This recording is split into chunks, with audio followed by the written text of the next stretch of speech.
আসসালামু আলাইকুম। কেমন আছেন সবাই? আশা করি ভালো আছেন। নতুন একটি রেসিপিকে সবাইকে স্বাগতম। আজকে আমি রান্না করব ঝাল ঝাল গরুর মাংস। তো প্রথমে আমি গরুর মাংসগুলোকে ভালোভাবে ধুয়ে নিয়েছি। এখন এর মধ্যে একে একে সব ধরনের মশলা আমরা অ্যাড করে দিব।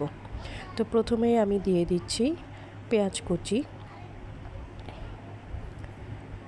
পেঁয়াজ কুচি একটু বেশি করেই দিব আমরা। এরপরে আমি দিয়ে দিচ্ছি গোটা গরম মশলা, এতে খাবারের ফ্লেভার আসবে। এরপরে দিয়ে দিব আমি পরিমাণ মতো আদা বাটা। আমি আমার পরিমাণ মতো করে দিচ্ছি, আপনারা আপনাদের পরিমাণ মতো করে কম বেশি করে দিয়ে দিবেন। আমি এখানে গরুর গোস্ত নিয়েছি প্রায় 1.5 থেকে 2 কেজির মতো। দিয়ে দিচ্ছি গরম মশলা, ভাজা গরম মশলা।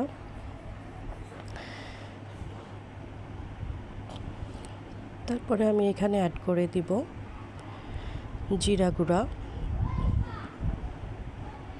এগুলো আমি ঘরেই তেলে গুঁড়ো করে নিয়েছি। এরপর আমি দিয়ে দিব হলুদ মরিচের গুঁড়া। হলুদ মরিচ আমি একসাথেই করে রাখি, পরিমাণ করে নিয়ে একসাথেই করে রাখি সব সময়। এখন আমি এতে অ্যাড করে দিব সামান্য তেল। যেহেতু এখন আমি সামান্য দিয়ে দিচ্ছি, যেহেতু আমার এখানে চর্বি সহই মাংসগুলো নেওয়া আছে, এই জন্য আমি তেলটা সামান্যই দিব। এবং দিয়ে দিচ্ছি লবণ। এখন এগুলোকে আমি ভালোভাবে মাখিয়ে নিব, যেন মাংসের সব জায়গাতেই মশলাগুলো পৌঁছায়। আমি আজকে হাতে মেখে একেবারেই বসিয়ে দিব, কষিয়ে নিব না। তা আমি কিছুক্ষণ ম্যারিনেট করে রেখেছি।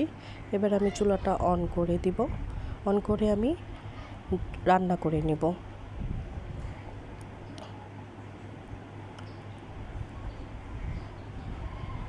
প্রথমে ফুল আঁচে রান্না করব, তারপর আমি আস্তে আস্তে অল্প আঁচে রান্না করে নিব। এই তো আমার রান্না প্রায় শেষ। তেলটা উপরে উঠে এসেছে, তার মানে আমার রান্নাটা অলমোস্ট হয়ে গিয়েছে। গরুর মাংসগুলো দেখা যাচ্ছে একদমই নরম হয়ে গিয়েছে, দেখতে খুবই ইয়াম্মি লাগছে। আসলে গরুর মাংসে একটু মশলা না হলে কি হয়। আর আমি তো আজকে রান্নাই করছি ঝাল ঝাল গরুর মাংস। তো সবাইকে ধন্যবাদ, ভালো থাকবেন।